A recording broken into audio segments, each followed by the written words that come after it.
Okay. And that is the Batman Part 2. The shooting start date is confirmed. James Gunn is going to write and direct a movie in the Super family. Whatever that's how I assume they're going to do a movie with Superman and Supergirl is what I would guess at that point, but let's see. Warner Brothers Discovery has now confirmed when the Batman Part 2 will begin shooting, while also teasing Superman director James Gunn's intention to write and direct a super family movie. Check it out. Warner Brothers Discovery has been touting its recent successes in a new shareholder letter. However, it was during a call with investors that CEO David Zaslav seemingly revealed what Superman director James Gunn is working on next. James Gunn is already preparing to write the next installment in the super family, he confirmed, adding that the DC Studios co-CEO will also direct the movie. Some are speculating that Zaslav is referring to a literal super family movie. It's worth noting that Gunn has repeatedly said Superman will be in his next feature, albeit not a direct Superman sequel. A Superman Supergirl team up would certainly be of interest to many fans, as would Legion of Superheroes. Gunn has said he's not big into time travel, so we wouldn't bank on that being in the works. World's Finest also seems to be off the table. Celebrating the success of Superman in the aforementioned letter, Superman said DC Studios' universe of characters represent not only of Warner Brothers Discovery's most valuable pieces of intellectual property, but one of the most valuable assets in entertainment. In film, James Gunn is busy preparing the next installments of the DC Super family, including Supergirl, Woman of Tomorrow, Clayface, and the next Wonder Woman. In addition, the Batman 2 2027 is preparing to begin shooting next spring, among several other projects in development. It was recently reported that the Batman Part 2 is gearing up to start shooting early next year, but now it's official. It hopefully means we're going to start getting casting news soon, especially as rumors persist that Hush will be the sequel's big bad. Let's see. The 10-year vision of the DC universe also includes an exciting array of television projects, including The Penguin, the upcoming new season of Peacemaker, and the debut of Lanterns in 2026. Precise and measured way, the DC franchise will increasingly overlay across the studio's broader efforts from film and TV to consumer products, games, experiences, and social, the letter concludes. It's also been confirmed today that moving forward, Warner Bros. Discovery intends to release 12 to 14 new films a year, split between 1 to 2 tentpoles, 1 to 2 DC studio films, 3 to 4 new line releases, including horror, 1 to 2 animated films, and 1 to 2 modestly budgeted original films. Why hasn't Gunn announced his next DCU movie? He said that won't happen for any project until DC Studios has a script in hand, so he presumably wishes to finish it before confirming his plans. Until this mystery movie takes shape, we expect Superman to next return to the big screen in 2026, Supergirl's movie. Okay, there was a lot in that letter, Steph. So, yeah, what stands out? Do you think there's going to be a super family movie, or is that just Zaslav saying super family, referring to everybody that's involved in it, and then Gunn is doing something connected to those characters? Let's start to rave. Let's start to rave about Trade Coffee. You know how much I love Trade Coffee. So, cold brew. You drink it year round. And the problem is you rely on grocery store concentrate on $6 cafe runs, mostly out of what, to me, I always thought it was convenience. But when Trade came, come on. Cold brew at home, it's easy. And it tastes way better, and it costs less than buying out. Doesn't matter if it's summer travel, weddings, weekends. My routine, I've talked about it. It's all over the place. But my cold brew ritual, that is the only thing that I won't skip. Thanks to Trade. They have the cold brew beans. They're smooth. They're easy to prep, whether you're brewing ahead for the week, filling my tumbler to take on the road. I can skip deliveries when I'm away.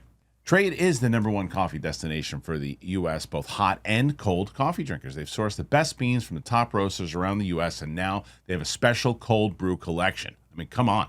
Plus, they've teamed up with 15 roasters to create a special cold brew bean collection that ensures your cold brew at home tastes exactly how it should. It's smooth and it's delicious. Love it. When they said they were doing this, it's like, oh, please and thank you. I already love you guys. Now I love you even more. So they sent this bag that I've been doing, and my buddy was in town. I said, hey, I got cold brew. Check it out. Brett, you know Brett. Brett loves it. Limited time. Trade is going to give you 50% off a month of cold brew. 50% off. That's around 60 cups of cold brew for 50% off. But you have to go to drinktrade.com/Christian. That is drinktrade.com/Christian. You get 50% off 1 month of cold brew. Drinktrade.com/Christian. I think kind of like what we talked about in previous weeks when we were figuring out what the next installment would be if it was with other characters. And so this makes sense in like a loose term. Like, I don't think that he necessarily knows for sure. But I do think that, like we said, the movie that has Superman next will have other characters and it might not just be a Superman movie. So that's seeming more likely that it's like Supergirl, Superman, and whoever they're choosing to introduce next. I Right. do like how James Gunn is wants to finish the scripts before he makes full Of course. announcements. I think Right. that's really smart. And it's weird that we have to say that that's really smart, but I've just, as a Star Wars fan, it feels like it's happened more times than not. So I like that he's, I don't know how he's writing so much. I'm like so jealous of his ability to just keep on pushing and writing these scripts. He must have had like a serious full vision before and then is now like looking into the individual projects. Wait, That's wait. what it, Hold on. you don't Let me think so? No, it's also another thing though too. Um, you would be able to do the same thing if you were getting paid the kind of money that he was getting paid to do it. It's like nonstop. It's your job. If it's like Yeah. if you're Yeah. writing, if you know, look, we're writing this pilot right now, but we're not getting paid for it, so we got to figure out the times, the best times for us to do it in between the jobs we do get paid for. You know, like that's his job. So if he's not procrastinating, he's like, okay, you know what, I'm gonna sit down, I'm gonna go out and spend some time with my wife, and then I'm gonna sit down and I'm gonna write. And what do I do when I write? I get paid. That's what I'm doing. Yeah. So I mean, it's probably when you're that's what you're getting paid to do. It's probably easier to do and find that time to do it. You know what I mean?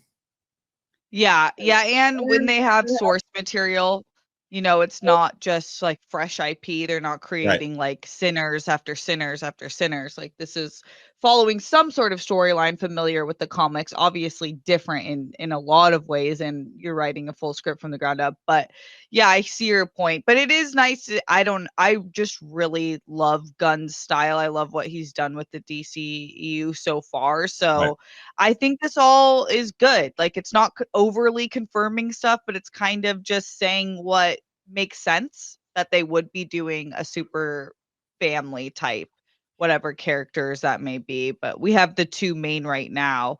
Obviously, beholden on how Supergirl does, but I feel like it's going to be good. Like Millie Alcock's amazing. It's great. Her The story, people love the introduction was story, funny. and people love Yeah. the comic that it's based off Yeah. of. And Yep. everything Yep. here. But that's the risky thing for me, and that's why Gunn's not the one who's announcing anything or anything. Maybe that's another reason why it's like what if, because there were, I would say the majority of people that saw the Supergirl scene, myself not included in this, but I would say the majority of people who did see it really enjoyed her introduction and liked it. I would say there was a good portion that people who weren't sure of it yet didn't like it at all, but I think for what I saw, most people enjoyed it.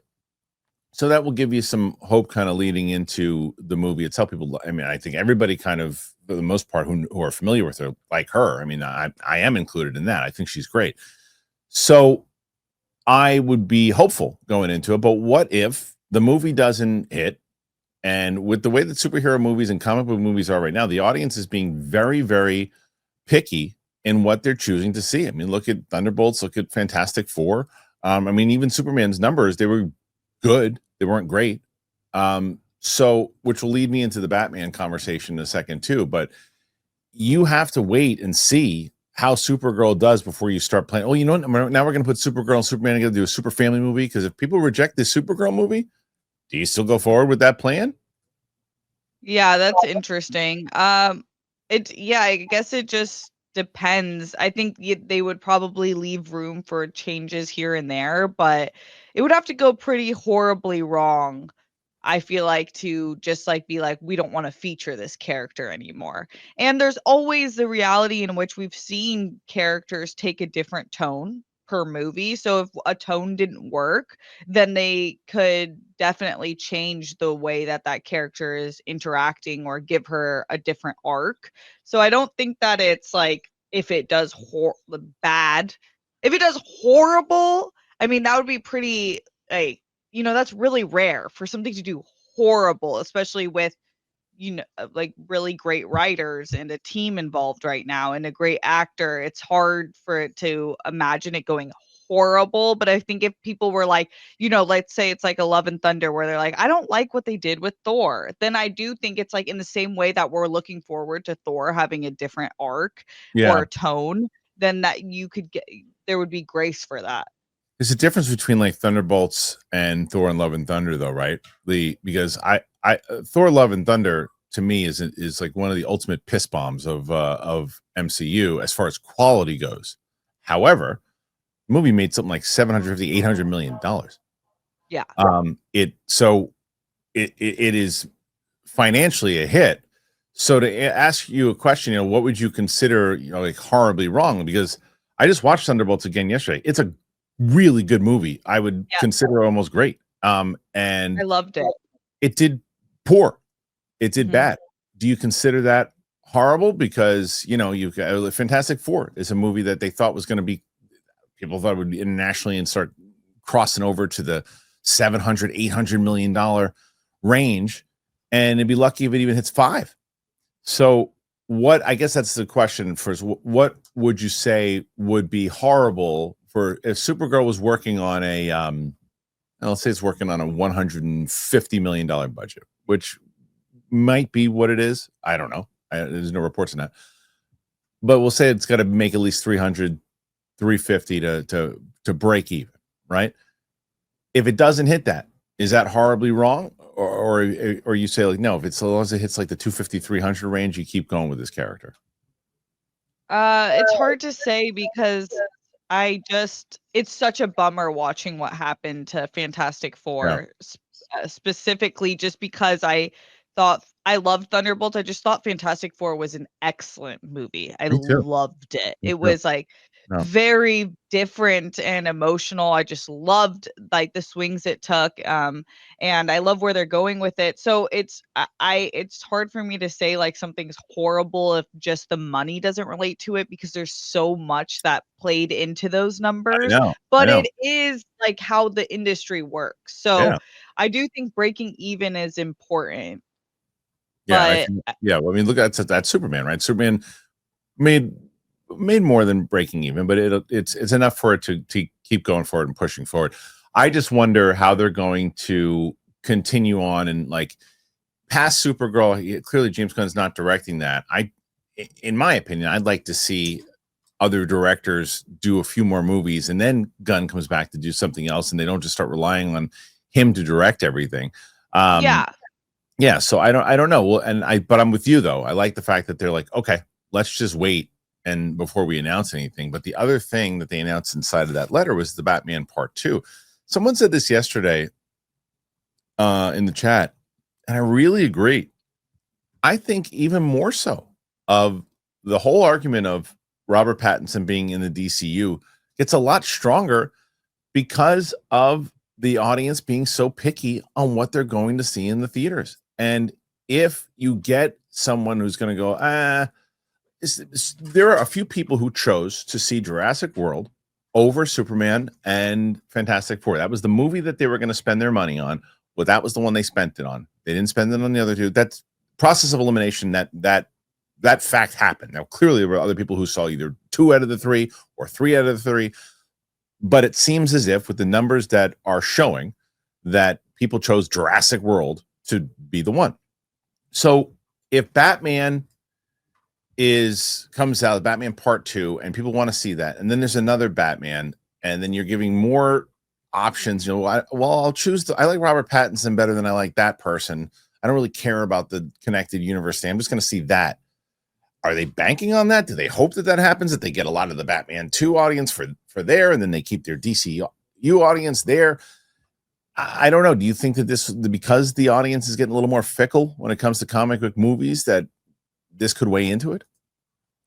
Yeah, I think that people have shown that they really like Robert Pattinson as Batman, and so it definitely is enough to get you to the theater, but it's hard to say what gets people to the theater specifically. It feels like, there are the Jurassics that just have that massive IP and they're always going to show up even if the movie's not very great, and you can count on that. But then there's like, Miss Marvel broke $1 billion, and that was like you didn't know how to expect that, or even looking back at it, it's like I can't believe that. So I could see like a Supergirl, bringing a really young girl audience in and not perhaps being massive just on its own. But Robert Pattinson does have a huge fan base. People liked him as a Batman. The only reason I'm a little concerned is because visually the two worlds created are completely different. So I don't know like how we're going to combine that, or if we are, or what that looks Yeah, like. gonna be interesting. But Captain Marvel Or was, I Captain mean, Marvel, yep. no, you're right. You said Captain Marvel, but Captain Marvel is the reason why it made $1 billion is it was sandwiched in between Ant-Man and Infinity War. I mean, Infinity was right. It was like one of the first movies after Infinity War to say everyone just got snapped into dust. What the who's this? How's she gonna play in all this? So it's like they had you locked in. Didn't matter what came out. I mean, Ant-Man didn't make $1 billion, but it did really well. And then they played into Endgame, which was one of the biggest movies of all time. So that was just in a really good spot, and it was in the golden era of comic book movies. So I wonder how DC is going to play it. I love what they're doing with Clayface and other thing. I like going these smaller routes and giving you some different genre stuff. I think it makes a lot of sense. So we'll see. We'll see what.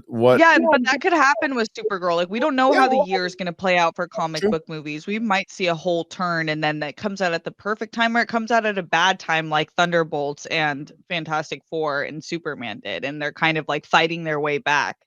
I guess I also want to see how different it's going to feel than other comic book movies, right? Because what I'll say about Superman did feel the different take on this Superman was that it just felt like it was pretty much ripped right out of the comic books. It was the most kind of comic booky Superman we've ever seen. So that in itself was different, right? And it had gun style. So how are they going to make Supergirl different? And from what people are saying about the comic book of Women of Tomorrow, that it will be different. It'll be darker. It'll be like the exact opposite of what Clark is. And um, so we'll see. I'm curious how they're going to play all this. Guys, what do you make of it? What do you think? Put your thoughts in there. Let us know.